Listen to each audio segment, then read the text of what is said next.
to both. When your children are little, when they're 5, 6, 7, 2, 3, 4, you know what the most important thing is? I have 5 of those, I could tell you. The most important thing to them is your approval. They want to make you proud, man. They want to show you what they did. I'll be on an important work phone call. And my son will come over, my 2-year-old will come over. Abba. Like, okay, hold on. What is it? Nothing.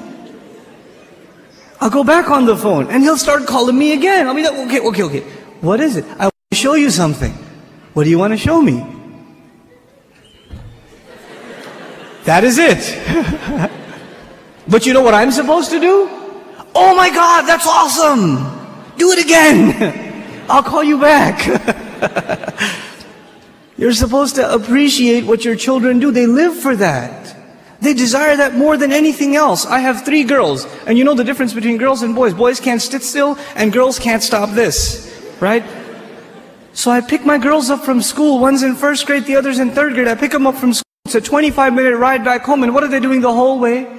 You know what happened today in class? We colored a dinosaur, and we did this and that, and I was coloring it purple, but I decided to put in some green, and they're going on and on and on and on and on. And they cannot help themselves, and they cannot stop, and I have to pay attention and listen. I have to listen and say, oh, what about blue? No, I did only a little bit blue. Right? I have to pay attention. And you know why I'm saying all of this? Just one more story on the side, just to wake you up a little. I share this story all the time. My oldest daughter, my eldest, Hosna, when she was younger, she was really into finger painting.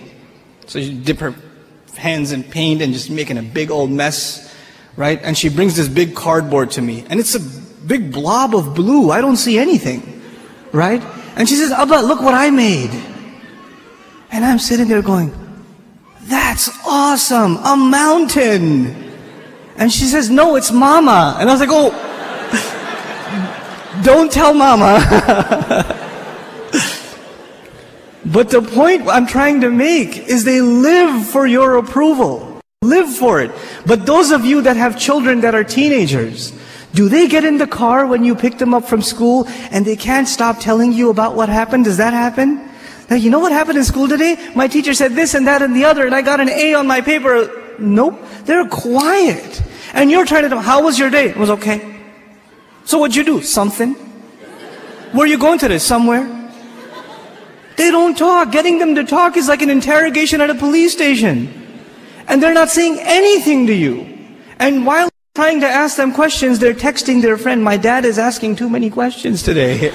You know, I don't know what's up. Did you tell him something? What I'm trying to get at is very simple. At a younger age, your children crave your attention.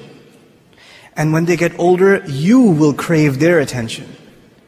But if you don't give them attention when they're tiny, when they come to you with their toys and you say, go in your room, I'm watching the news. The game is on. Could you take him, please? Come on, I had a long day at work. I don't want to deal with this right now.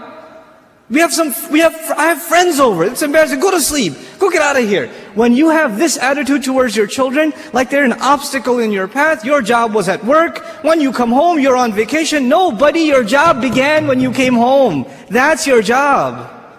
What you did over there is just to fulfill your real job at home. Be a father. I'm talking to the men here. Be a father. Spend time with your children.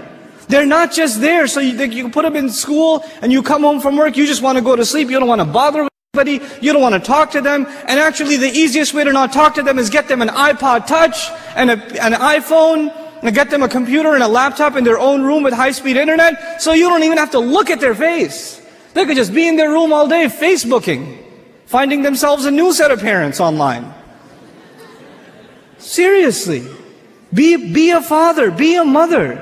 Don't replace your motherhood and your fatherhood with these things, because if you do, when they become independent, you know what happens to most parents? To most of you, your children, they only see you as a bunch of dollar signs walking around. And the only time they come and talk to you, Dad, can I have $5? Actually, nobody asks for $5 anymore, right? It's 20s nowadays. And I know youth, they haven't seen money that small. They don't know fives. Can I have $20? Can I go to the mall? Can you drop me off? Can I go over to my friend's house? Can I do this? Can I do that? Can I do the other? When they want something, they come to you. Otherwise, You don't see them. And when they get to a certain age where they are old enough to make their own little bit of money, guess what? You're not going to see him at all. Because your cash register is no longer relevant. That's no longer relevant. If this is the relationship you are setting yourself up for, you're headed for destruction. We got to change this now. And the way to change it, and it's going to be hard for a lot of you to implement this, but we have to be friends with our children. We have to be their best friends. They should enjoy hanging out with us the most, the parents. The parents should not be a nuisance. The parents should be a joy to children. They should be a joy to them. And being good parents doesn't mean you get them toys and you get them nice things and you get them nice clothes. That's all there and that's fine and dandy. But the most important thing you give them right now is your time, especially in this society where so many things are pulling away at their time. And the thing you are not able to give them, you can give them their own room, you can give them money, you can give them allowance, you can give them clothes, but you don't give them time. And when you don't give them time, they separate themselves mentally from you. They cut themselves off. They learn to become independent at an early age. And independent in this society really means alienated. It doesn't just mean independent. This is a serious matter on how to raise our children. We have to openly communicate with them.